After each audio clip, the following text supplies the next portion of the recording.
Hello, hello, everyone. Happy 2021 from all of us here at the Houston HBCU Alumni Association.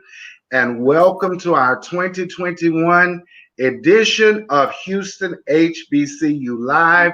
Those of you who are joining us by Facebook or if you're joining us by YouTube, we are absolutely excited that you are here. I am Bishop Richard Harper, and I serve as Vice President of this great organization, along with our very illustrious President. I am President Veronica Johnson Williams, and as always, I am so excited to have another conversation with our guests, all of our friends and supporters, Bishop. I tell you, I look forward to this day. We have such a good time. We have such exciting conversations. So guess what? Our guest coming up is just as delighted to be here as we are delighted to have her. So, Bishop, I'm ready. Absolutely. Well, I know you have some updates for us for the organization. Our members are tuning in, and we want you to please let us know which HBCU you're representing tonight. Hello, Patricia Tolliver. Thank you for joining us tonight and watching. Go ahead and put it in the comments. Let us know which HBCU, that you are representing on tonight. We definitely want to recognize your school. I am proud to represent Paul Quinn College tonight. And I am proud to represent Grambling State University, all the way from Grambling, Louisiana, in the house. Yes. And every time you say that, we know that Miss Yvette Payne Allen will follow right behind you, representing Grambling. Of course, that's my line sister. We are one. That's right. And we support each other on all of our endeavors. Absolutely. And we have Jamar Reed here from Norfolk State University. Norfolk. Hey, Norfolk, behold the green and gold. Thank you for joining us tonight. Who is this? Charles and Crystal Allen. Crystal Allen representing Prairie View A&M University. Yay, welcome, Prairie View. Allen. We have also Miss Siobhan Himes, Grambling State University. Thank you for joining us tonight.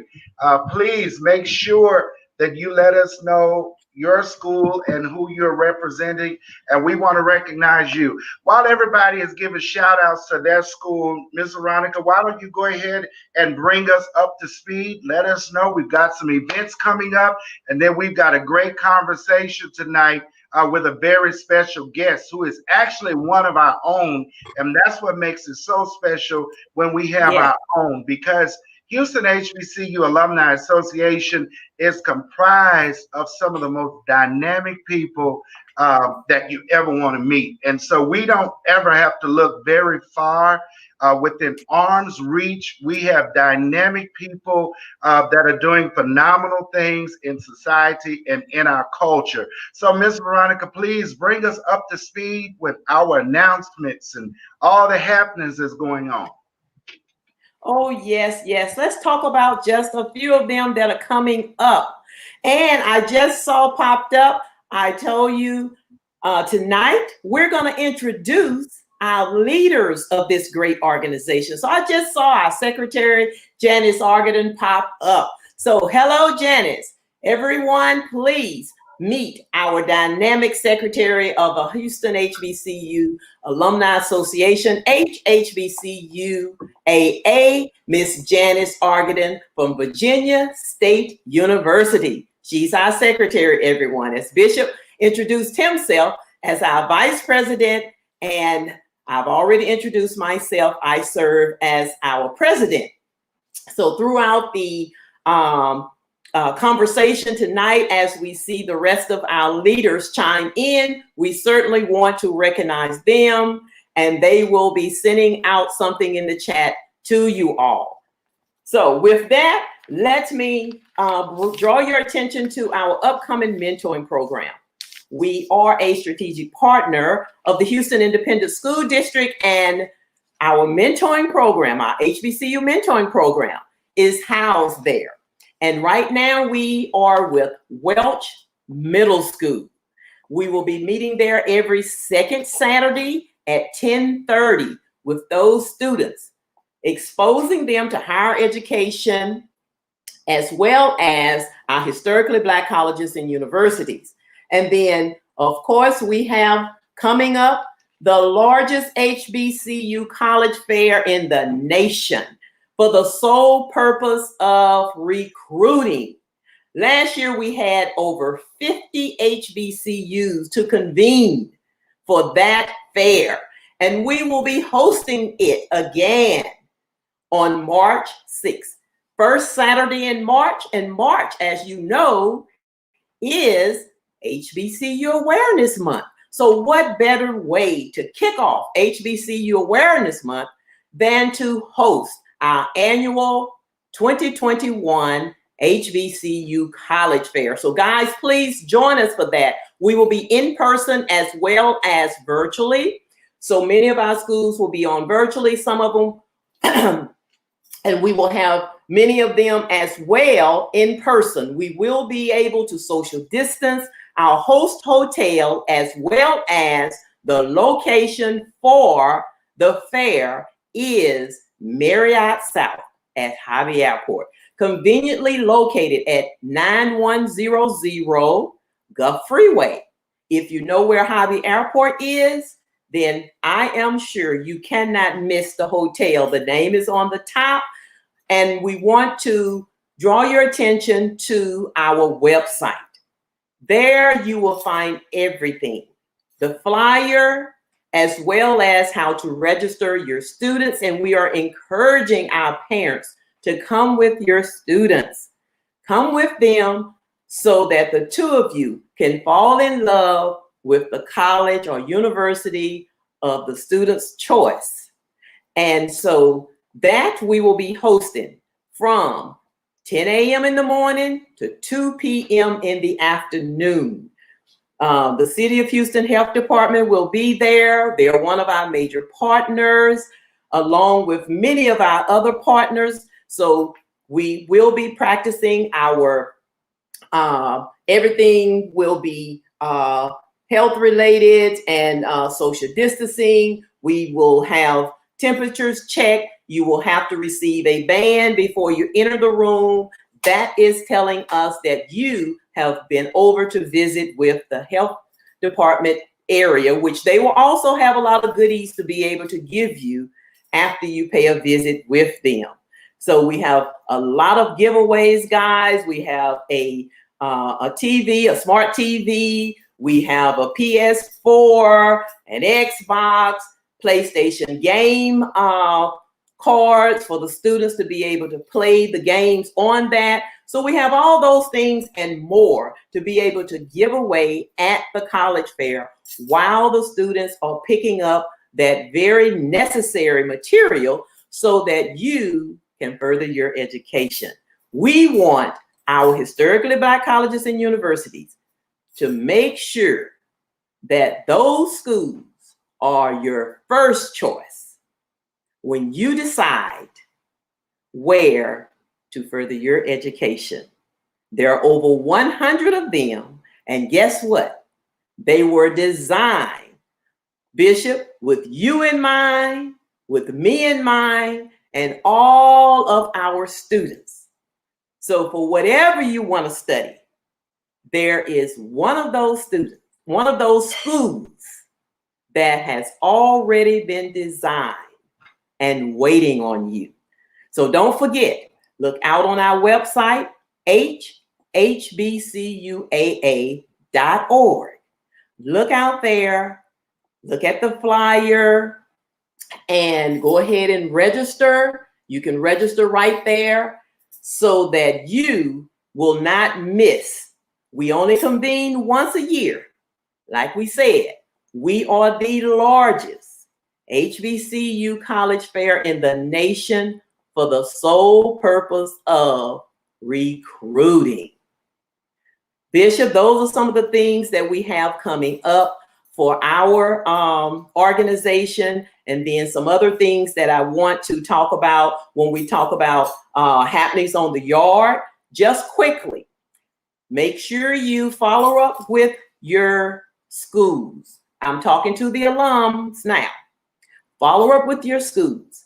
They should be getting with you about the upcoming spring football season, because remember, we didn't have it in the fall, so it was your choice. I know at Grambling, it was our choice whether we wanted to transfer those funds over to the spring. So get with your schools so that you can go ahead and complete that process so that you can be in line to make sure. I think they're only going to fill the stadiums 25%, but they want to hear from you, so that they know you as season ticket holders. I'm talking to the season ticket holders first.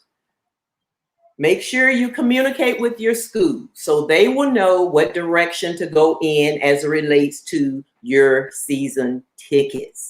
Awesome. Go ahead and make that phone call so that you can finalize that process. Then when the tickets are open for the public, please make sure, guys, that we get those tickets sold so that our schools can continue taking advantage of those revenue generating streams. So work with them so that they can make sure those revenues are still coming into the schools. So that's some of the main things that we want to make sure that we take care of so that we can take care of our schools.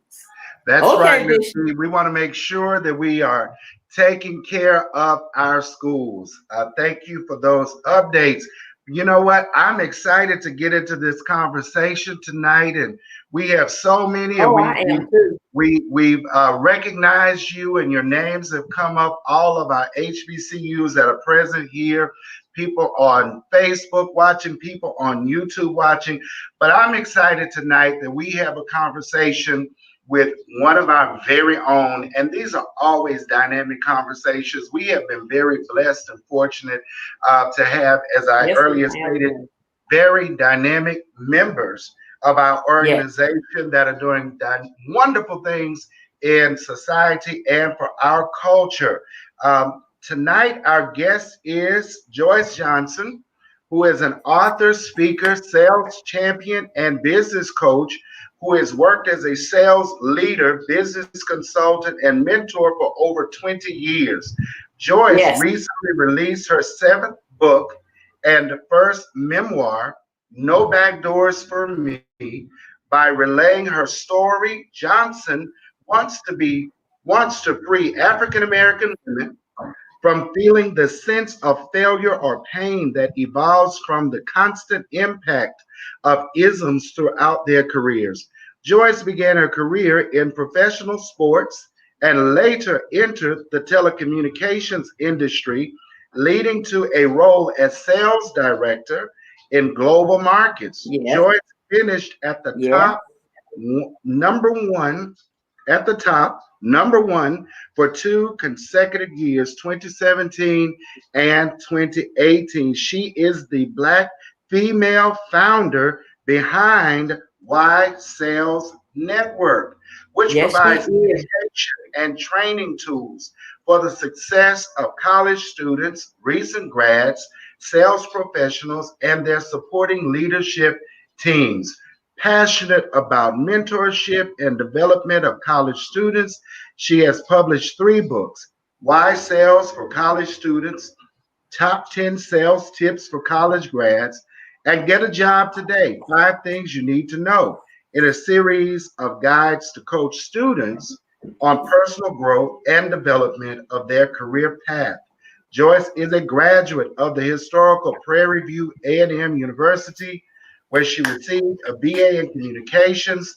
Joyce completed her graduate studies, obtaining an MBA in global management from the University of Phoenix. We welcome you, Joyce Johnson. We're excited to have you here. Welcome. You've got to unmute yourself. Oh my gosh. I'm all like, who are you rooting for? PBU. No one heard me. It was okay. Anytime a grandma night's in the house, you all always quiet down. No, well, enough of that conversation, Joyce Johnson. We are excited to have you here with us tonight, and this is going to be a great conversation. Go ahead and share with us a little bit about you and your PV experience. We got to know about that HBCU experience. Oh, yes. So a little bit about me. I think my team has hit a lot of points in my bio, but I don't think that they say that I grew up actually pretty local, right? I reside in Houston, Texas. I grew up in Galveston, Texas, which is an island about 40 miles south of Houston. And so I left Galveston, headed to Purview. Although I reside in Houston, I've also lived in Northern California and worked in the San Francisco area. And then I've also lived in Miami. So those are some tidbits about me that probably are not in my bio. And that I was a student journalist. So I was a student journalist in high school, on the football field, taking pictures and writing articles and things. I think I was probably the first female to actually be on the football field. I thought about that as I was writing my book. And so maybe I opened some doors. I don't know. So, but I think so. About me. And I also worked in sports when I was in college in the sports information department at Purview. So those are a few things on a personal note. That's awesome. I want to know more about your professional sports career, because when I see you, I see the lady, the diva, and so I'm just trying to imagine you. Well, I didn't play sports. Let's be clear. Okay. I've never played played sports, right? I'm very competitive, but I never played sports. So like if I'm out there trying to play basketball or something, I'll hold my own. But my my experience, which I love to share with college students and all individuals, has been on the back end of sports, right? Those people that are in the office where really you haven't seen a lot of African Americans. You see us on the fields and the courts and things, but you don't see as many of us in the back office. So I worked as a sales marketing coordinator. And what that means is that I actually put together creative strategies for our sponsors to work with the organization on so that the sales team can go and sell them on the ideal of sponsoring the organization. And then I managed the schedules and things of the mascot, some of the player schedules, and also created the first scholarship program for that organization, student scholarship program. Oh, wonderful. I'm glad to hear you mention that, the back office, because most of the time when we think of sports, we only think about being an athlete, but people don't think about the fact that there are career opportunities behind the scenes with management and sales and the many opportunities. Can you kind of share with us some of the opportunities that people are passing over in the sports arena where Absolutely. we're underrepresented? Absolutely. And I shared this with our young athletes. One of the books that they didn't have on there is Why Sales for Athletes, which I released early last year. And so, I tell student athletes all the time, just don't think about, you need to be an academic athlete, right? And so think about the other things you can do on the back end, right? Of course, working and supporting the coaching staff, as I mentioned, sales, marketing, ticket sales, in addition to sponsorship sales, operations, all those things. It takes a lot of people to make an organization go. When you see all those people, dancers and entertainers and things on the floor, it's really long days and nights when you're working in the sports industry because there's so much to do. There's things to do about scheduling, right? The person who schedules the private planes and things for the team, all they do is scheduling because it's a lot of work. If you're an accountant, every team has an accountant. Every team has a legal team. So there's so many opportunities in that sports industry that's behind the scenes that we could really take advantage of. And I encourage students often to, if they have the opportunity, because I know some of them really need to work. I needed to work. I'm going to talk about, I'm sure, my mentors here and what I did in college and how it impacted me, but it was a work study job. It was a work study job. I did do a free internship over at KRB Houston, 104.1 Houston. And that was a sacrifice. It was a sacrifice for me. It was a sacrifice for my mother. And so, but it was something that I had to do. And that's what students have to do a lot of times, is go ahead and put themselves in those free internships if they can afford to, in order to get the exposure that they need. Okay. So is that how you were introduced to it, Joyce? Working in sports information at Purview, absolutely. So we joke a lot, and it's in my book about, we had a college, my book, No Back Doors for Me, which is available now on Amazon. We talk a lot about, I remember my friend I grew up with, Lisa, she was on my show Therapy Thursday. And we talk a lot about how growing up, the counselors tried to put young Black girls in typing and sewing. I even took metal work, right? So I know how to weld, arc weld and gas weld. Yeah. I probably don't know now. I think I do, but I probably don't. But they always want to put us in those things, right? And, and the counselor told my mom and told me that, oh, well, you need to do this because you're not going to be more than one secretary. So you need to be in typing, and I even say in the book that the joke was really on her, because when I went to college, as a journalism student, I had my portfolio of my articles and my photographs I'd taken, but there was a lot of men applying for that work study job in college over in athletic department. And I was the only female. But I went in there with my portfolio. I knew how to type. I knew how to speak. I knew the language, right? I'd actually been down on the field doing the work. And I knew how to type faster than everyone else. And I knew all the programs that they didn't know. So that's how I landed that job, right? And I'm sure it's because, I was able to sell myself. But really, I was prepared. And that's how I landed that job. And so, and I also share in the book that after I graduated from Purview, in 3 years instead of 4, my mother went back and told the counselor, I think she showed her my degree and told the counselor, look, you thought my daughter wasn't going to do this, but you had the wrong one. And then I say in the book, about the wrong one, she meant her as a Black mother, not me. She meant she had the wrong one. She underestimated my mother and what she was putting in her children to be successful. And look, I can see her saying that because I had an opportunity to meet your mother. So I can see her saying that. Yes. You can see her saying that. Yes. I tell people she's 5 feet tall and a lot of fun until you mess with one of her children. But, being at Purview and working in sports information exposed me to so much. They gave me a lot of responsibility because you're on a small college campus. They don't have as much funding as some of the other large colleges. And they allowed me to plan these major events, the Purview and TSU games, the Cotton Bowl games. We were there. I was in the press box. I was typing play-by-play in the press box. My mentors introduced me to Kathy Hughes, who is the owner of, Match 102 and that whole network, Radio One Network brand. They introduced me to Al Heyman, who is a huge sports and boxing promoter, introduced me to Matthew Knowles before Beyonce was actually famous. They were famous in what they were doing at that time. And that was the type of exposure that I received from my mentors as a college student at an HBCU, Purview A&M. And that is good information and a good point to bring up, is the exposure that you receive on the campus of a historically Black college and university. Yes. Because many of the students cannot go, and meet these individuals on their own.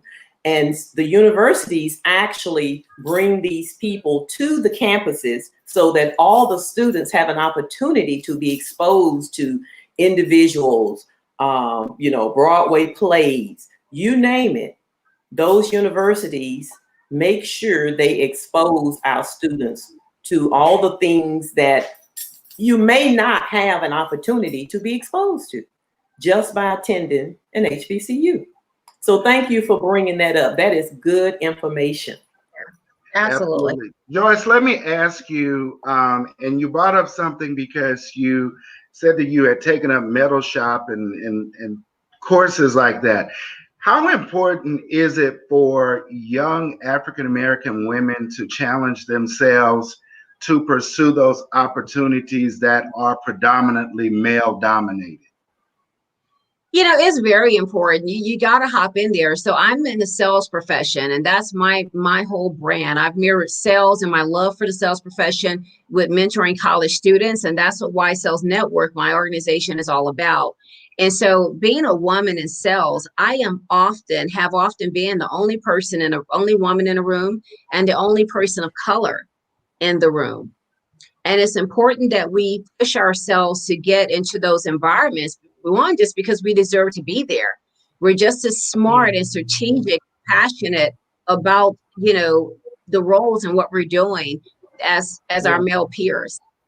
And so it's important also for us to be able to see other women in that space. That's why it's so, and I don't want to go into politics, but that's why it's so amazing that Sarov, Veronica, is the new vice president, right? She bought me a sign and put it in my yard, Monica, my day, and put, new VP looks like, me, she's my Sarov as well. That's exactly because right. we need to be able to see women break those barriers and to move forward with that, right?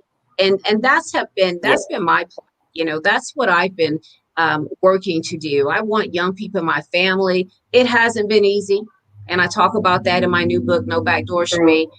But I want young people in my family to see that things can be accomplished, and and if they want to do it, they can do it, because look, Auntie Cousin Joyce did it. And that's the legacy I want to leave. What's your process to build the thick skin? Because it's not easy. I certainly know it isn't easy. I've supported a lot of women in ministry in roles that the church wasn't very accepting of women serving in areas of ministry. And so, I've had a lot of the conversations behind the pulpit. So in working with many women in leadership, such as yourself, what's your process? How do you develop that thick skin? And I think it's really important for our younger brothers and sisters that's listening to hear this, because many of times our younger generation speaks of what they will not deal with and what they will not put up with. And I'm seeing them missing opportunities because of some of our militants. So how do you develop the thick skin so that you can hang in there and build a successful career? First of all, kudos to them, right? Because I'm all for, at this point in stage in my life, of telling people, I was mentoring a young woman, a couple of months ago. And after I finished, building that strategy with her of everything she needed to do to get to that next level, I said, now I want you to listen very closely, and I want you to write down what I'm about to say to you. And I said, after you check all those boxes and you do everything they ask you to do, if they still don't give you the job, you go somewhere else where you're going to be celebrated versus tolerated, because you're just that good and you deserve it. Yeah, that's it. So kudos to them. I think with our generation, sometimes, so the tough skin, we just built it. Some of it is growing up, some of it is, some of the things we went through growing up. And some of it is just that, our teachings and things, like my grandmother would say, take it to, put it, cry into your pillow that night. And then, like I said, in the morning, joy coming in the morning, get up and keep it going, right? Yes. My stepmom would always say, put your big girl pants on. And so you say all those things, take it to the altar and leave it there. We got all this stuff in our community that we coach ourselves through so that we can get through those days. And I tell you, as I was taking my course at Cornell University this past summer on diversity and inclusion, I basically had like a little mild meltdown, because I realized I had been suppressing all that, and that I had, maybe experienced a little PTSD from everything that I had experienced. And that's when I began to write the outline for the book, No Back Doors for Me. And when I began writing that on that writing journey. You so I don't think that they have to build a tough skin. I think that they need to go where people are going to celebrate them. Absolutely. Right. Exactly. Do you think there's a such thing as being too Black in your industry? I've been a victim of that. So I remember when I left corporate, it's because I was very young and they considered me too black. And I mean, I called white people out in the boardroom. That was just me. And everyone was saying, you need to do this and do that until you get in there. And but I was taught, if they don't let you in then to that house, you build your own house. And that's what I did. But everyone doesn't have the tenacity for that. But do you believe that in the various industries, and in particularly the sales industries, there's a such thing as being too black for your success? Absolutely. You guys have seen me, with the what they call these, the twists for for about 5, 6 months now. Probably Yeah. would have never done that in corporate. I remember having to cut my hair off because I was having some hair and stress problems, and I was like having anxiety about going into the workplace about it. And when I finally changed it up, I put, like, we do the little braids and then the hair down. I didn't want to like go all braided. And definitely, I tell sometimes, I even say this in my book, I am like the scariest person. I am so scary. I don't know why. And so I do all these things, like wear my red lipstick and smile extra and different things, and I still I extend my southern ways, yes sir, no sir, yes ma'am, no ma'am, all the time, because I am so scary, and I of just because of the color of my skin and my blackness, right? And I don't think there's a thing of being too black. We're just black. Absolutely. It's nothing Right. that I think if we're with the wrong person that has the wrong energy, it's just nothing you can do to get around it. And in some industries, you're going to meet it more than others. I've been in sales in oil and gas in Texas. So I've had people challenge me often. And I just had to tell one guy, I was like, look at me. Do you really think that if I wasn't talented, that I would be here?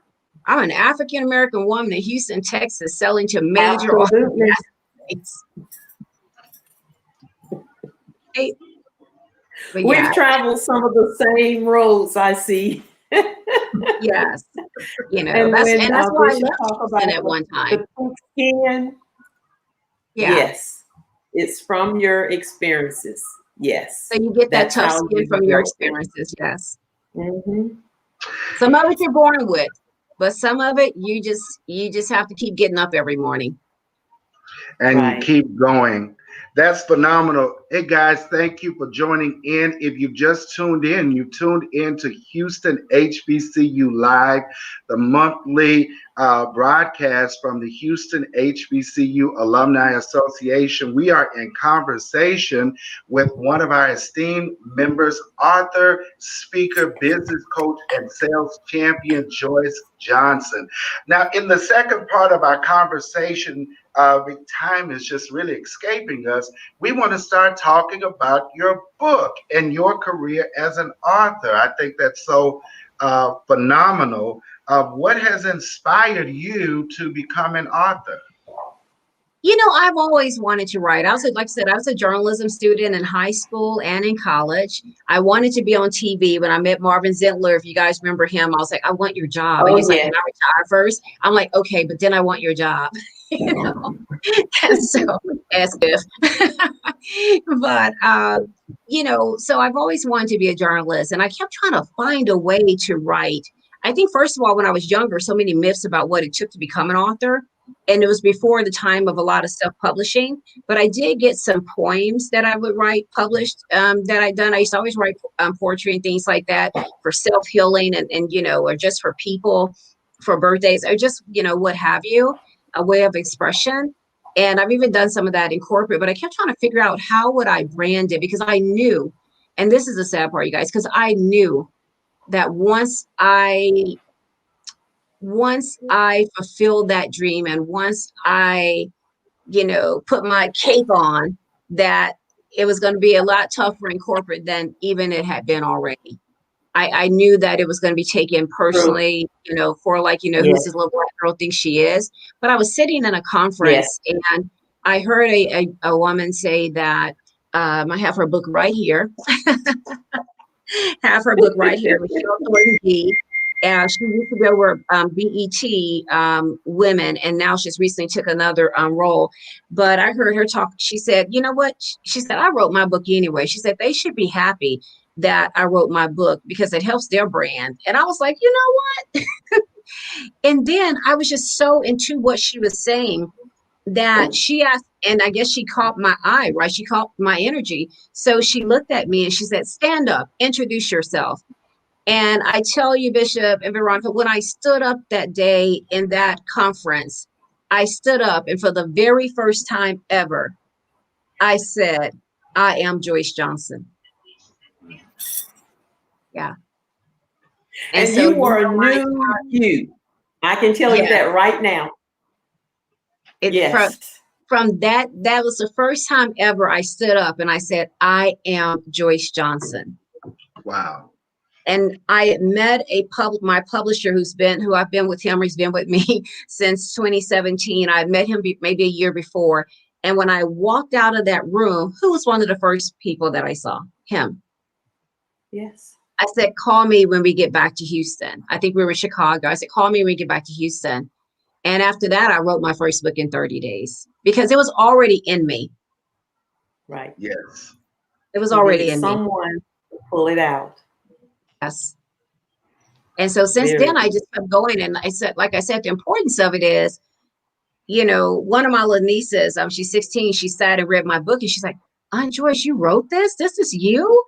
You know, and I just want, you know, my girls and all the kids in my family, my boys too. My godson is say lately, I talk a lot about the girls. He was my first baby.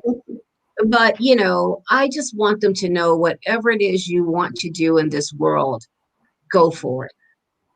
And like you said, and I also close in one of my chapters in my book, Bishop, on what you said. I don't want them to plead with someone and beg with someone to get a seat at their table. I want them to build their own tables, their own brands, and then I want them to teach their grandchildren and everyone else's what inclusion and equality looks like and what it feels like. Exactly. Absolutely. Exactly. You published your memoir, No Back Doors for Me. Was it challenging to write the memoir? It's easy to write about subjects, but when you write memoirs, you're really getting in there and you're telling, you know, your business. You're exposing secrets. So Mm-hmm. that this is like you're very transparent because when it's in the book, everyone will read it and they will know. So how challenging was it for you to write this your memoir? It was very challenging, honestly. And I fell behind on my deadline too, because one time I was just like, I need a rest. I need a break from it, especially because of the things I was speaking on. I was talking about how, you know, I was mistreated, you know, on one of my first jobs, you know, and how they had handled me. And I had to go home and, you know, I was in shock after getting a bad review. I talked about how I was slapped in a workplace. I talked about how a vice president pushed himself on me Whoa. sexually, and he and the other boys club just tried to brush it under the rug. And so I was so stressed about it. Every time one of them sent an email or whatever, I was like, or what are they saying about me behind closed doors? Are they going to kill my brand, right? Are they going to make it hard for me to get promoted? Do I need to just leave the company? And then they know everyone everywhere. How is that going to look, right? I talk about, you know, all those things that when you're mentoring other people the way that I have, and you've been that positive influence for the African American community within corporate and in business resource groups. I've been involved with the women's resource group, the veterans, the Latinos, and of course African American. As a mentor, you're trying to stay in the positive. You're trying to help people and Right. manage people through the challenges they're having. So you just can't share your story openly. And then, you know, as I Right. say pretty often too, I'm a Southern gal, so I don't really talk about those things. You know, talk to my family about it, or maybe a close friend. After that, you know, like they said, like I said earlier, you take it to the altar, you leave it there, and you know, Mm-hmm. and you work through. So it was very difficult to get, you know, through it. And even when I remember going through the second edit, I was like, oh, I should add some different things to it. But I'm such a deadline person. I didn't want to miss my deadline. And I was thinking that, oh, I should add some things, but I'm already working on my next project. I'm already writing the next book. So I'm going to add some of it, some of the things that I missed in it there. I didn't want to go back. I could have gone back and put it on the audio piece or the electronic piece that's going to be coming out soon for Black History Month, but I didn't want to deprive the people that purchased the book. So I left it at the way it was, but it was a very difficult process, very painful process. I cried many days about it. And I had some other conversations about it. But when you completed it, did you feel better after you got a lot of it out? I did. Was it helpful to write? Was it helpful to write about it? Sometimes it was helpful to write. It helps. It was helpful to write about it, and it was helpful to acknowledge that it was okay that I felt hurt by it. And that's what I wanted other women and individuals and African Americans to get out of it, that it's not okay the way that these people treated us. And it's okay to feel hurt about it. It's okay if you need to stay in your bed one day. It's okay if you need to go get a lawyer. It's okay if you need to go to counseling. I put about in there about how when I was at one company and I got hired for a job, and the guy who would have gotten the job, the white gentleman, he committed suicide. So they started calling me a killer, a murderer, saying that was my fault, And so I mentioned in the book that was my first job in leadership, my first time taking high blood pressure medicine, and my first time going to therapy. Wow. Oh my God. And so I think that a lot of people have seen the outside of me and just see me maneuver and do the things I did, but I've been carrying all of that, and writing a book allowed me to release it. Yeah. Wow. Good. Very good. We see the glory, but we don't know the story. You seen the glory, don't? Now you're going to get some of the story. You go to Amazon and download it. I mean, it's not download next week or so, but you can go purchase it now on your Prime. You get it in 2 days. Awesome. That's simply amazing, and I'm looking forward to reading your book as well. I am too. We want to move into, because you do amazing work with students, and we love your passion for students, and we've seen you in action in our mentoring program, and I just think you're absolutely phenomenal woman. I think you're amazing, and I love your work, and everything that you do is quite inspiring. You started your sales network and a student cohort. Can you tell us a little bit more about that?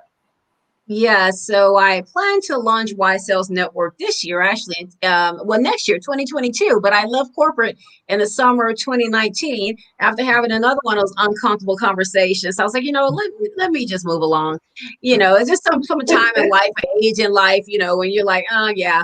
So, but anyway, I said, so then I immediately started panicking and looking for a job. But I knew in my spirit I wanted to put together Y Sales Network to help with the development of young people, right? Young people, college students, young professionals, to help them find their way, because the story and the message hasn't changed since I left college.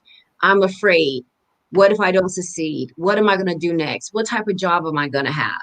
Right. And so I wanted to be able to take my love for sales and the sales profession and educate people about it, and what a great profession it is. And opportunity to earn great money and travel and have the flexibility that a lot of people want, with the mentorship side. So then my next step was to create a foundation, a student foundation. So we have the Y Sales Network Student Foundation. And with that, we have decided that we are going to mentor 25 students, and we're going to follow them for 1 year. Our application system is open now at www.ysalesnetwork.com. But we're going to mentor 25 students in the Houston area, Prairie View, TSU, U of H, A&M, Rice, San Jack, HCC, whatever college that you're attending, we want you to apply. We are going to prepare those students for 1 year to help them be able to transition from college life to the workplace. because college teaches us a lot about the studies and what we need to do, but they don't teach us about how to navigate in that corporate space. I learned a little bit about that because I worked in a professional department, working in the athletic department, where a lot of the money sit on the college campus. You get that professional, work and exposure, but a lot of people don't get that. And then even at that point, I didn't know a lot about how to navigate it. So in corporate, they call it the PI, performance, image, and exposure. You guys heard me talk about it to the students before, performance, image, and exposure.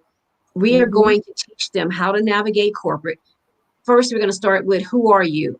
We're going to have them take a self-assessment, understand who they are at their core, what it is they want for themselves personally, then some professional development, and then we're going to hop into the whole corporate and also community service with doing a fundraiser with the Red Cross for the Bahamas. So we're going to follow students for 1 year. If you know a student that you think could benefit from the program, have them go fill out the application. The application process is open until February 28th. But it's the Y Sales Network student cohort. We're going to bring them together. We're going to love them.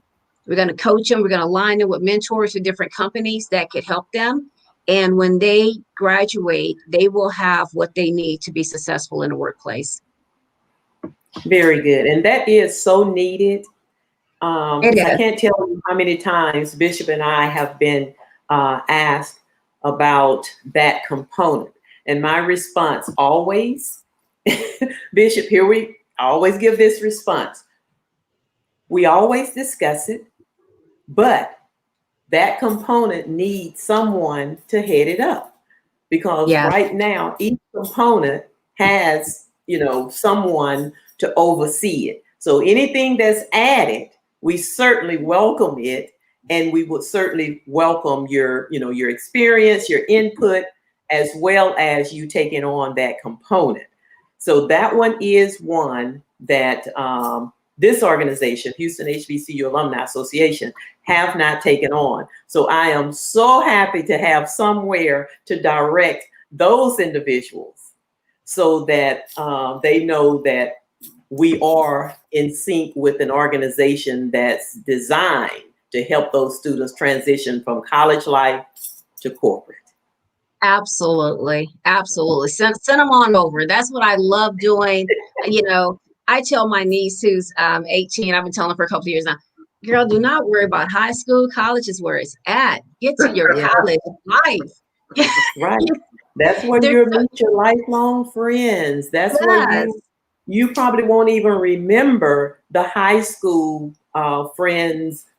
Most of them you won't. You might remember one or two, and that's if they were someone that came over your house, sleepovers, things like that. The others you want, the ones from college, those are the ones you'll probably look up when something happened in your life, like some of the things that you wrote about. I'm pretty sure along the way, it was one of your friends from college that you were able to talk to. Absolutely. Call them. They answered, you laughed, the two of you laughed about something that you did on campus. And let me just say, on an HBCU campus. So we can't talk about that on Facebook. That family connection that built on the campus of a historically Black college and university. I'm pretty sure you were able to talk to at least one of those individuals that even there, that you laughed with, you cried with, you made plans, future plans with. But either way it goes, those campuses, all those things that you talked about, exposure, preparing you for not all the way for corporate life, but they gave you some experience of what it might look like when you entered the doors of, a place that you would be able to earn your living. They certainly prepared you for how to act in that environment. Some of the things to expect, wouldn't you say? Absolutely. And the wonderful thing about that as well is my college mentors just didn't leave me or forget about me after I left college. They're still in my life today. They're still in my life. So and that's why, and I tell them, that's why I'm so passionate when I'm helping young people, because they were so good to me and there for me, and so and they're still in my life today. And you're right, my college roommate's still in my life, Exactly. They become That's exactly family. right. We've had a couple of questions that came in Okay. with Joyce. From Yvette Payne Allen, how important is your internship, and where are the top places to intern? You can intern anywhere, Right. and I want to be clear on that. Right? You can intern anywhere. And one of the things I'm going to teach the students is about how to get away from home. You may have to leave home to do it, right? You may have to leave home for a job when you graduate. And I tell the students, Walmart, I was talking to my niece about this. Walmart has an accounting team, a marketing team, a sales team, supply chain of attorneys. Right. I taught the students, I said, if you're working at Whataburger, talk to your regional manager and find out how can you intern in their business development plan. How can you intern as a manager or salesperson, either in corporate or at the regional level? You can intern anywhere. I sent an intern that I am also a professor at San Jac, Jacinto Community College, South Campus. I had a student go intern with his uncle at his auto place. Right. So you can intern anywhere. And that internship is very publicly thank you for providing my son with an internship. Yes. He is a different person because of that. Oh, thank you so much. Not just about, the job, but also life itself, how to survive. He learned so much from you, and he continues to learn from you. Thank you. So I want to publicly thank you for that. Thank you. Interviewed him. He had to show up on time. Be prepared. Take notes. So. Yeah, thank you. And he was a joy. I learned so much from the college students, and it just warms my heart when my college students and even other people I mentor in corporate, when they remember my birthday, or when they call me and tell me when they're getting married or graduating and all these things. They call me for advice while they're on jobs, and so thank you so much. Thank you for that. I tell them all the time, I want just not for you to, I want to learn from you. I just don't want you here working for me, but I want to put something back into your life. So happy to hear that. And that's good. I watched you when we had the Partners in Community. Yes. And I think it was your niece that was there with you. Yes. She was not just there, volunteering, standing there, whatever. You actually communicated with her the entire time, from the beginning to the end, from the moment that she did not show up in the shirt. She had to endure a penalty for that, but I watched her. She was sitting there, she was taking it all in, and she was just like a sponge. And I guarantee you, at the end of the day, did she share with you that she had learned a lot? I mean, I could see it on her face. She enjoyed it. It was just like a sponge. She enjoyed it. And next time she'll have on the right t-shirt. Oh, yes, she will. Because if not, I'm going to bring her that.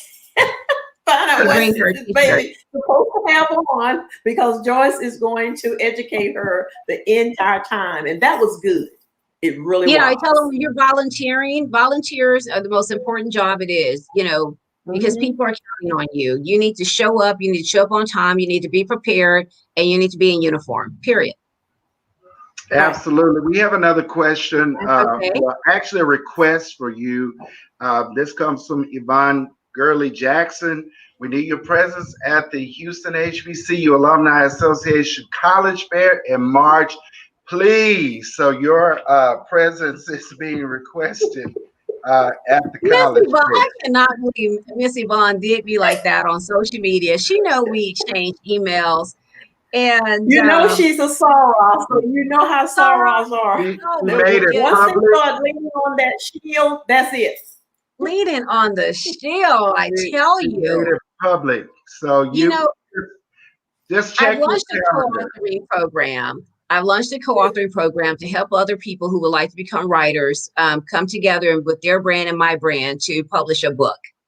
And we are going to have a co-author boot camp in Mexico that weekend.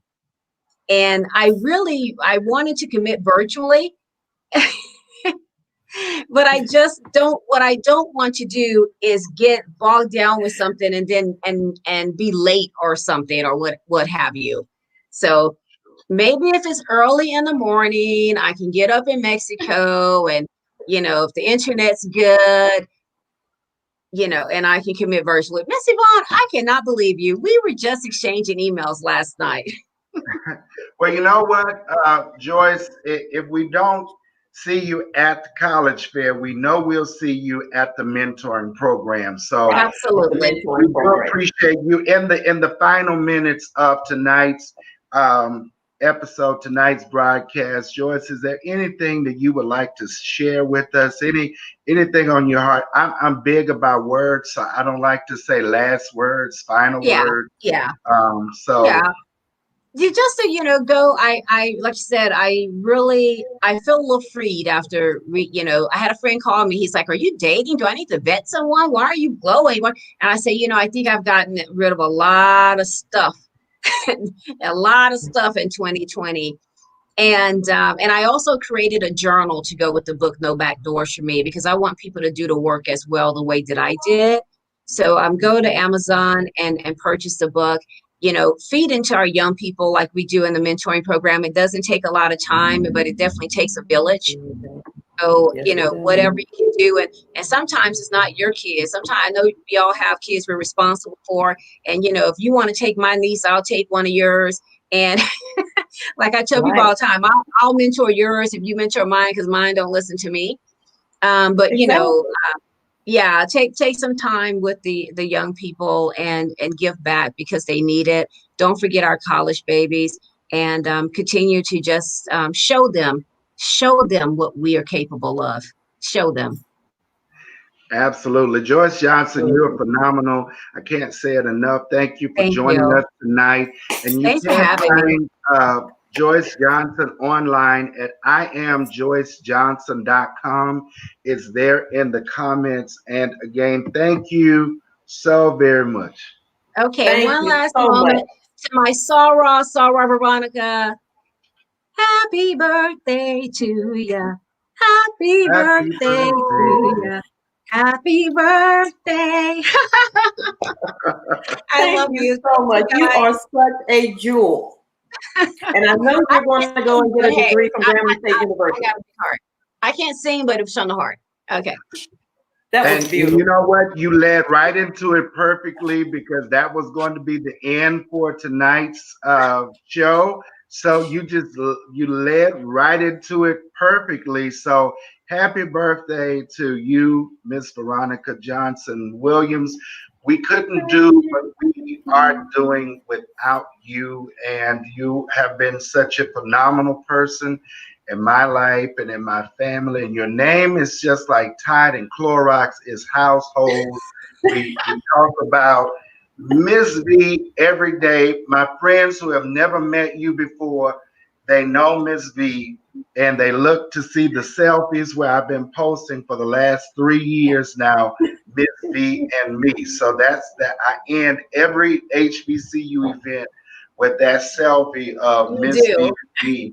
So happy birthday to you. We speak blessings upon you. We speak prosperity, abundance, and we declare long life upon you, and that God will continue to enlarge your territory and broaden your borders. Thank you so very much. I tell you, being a servant leader is something that I cherish. It's something that I do not take for granted.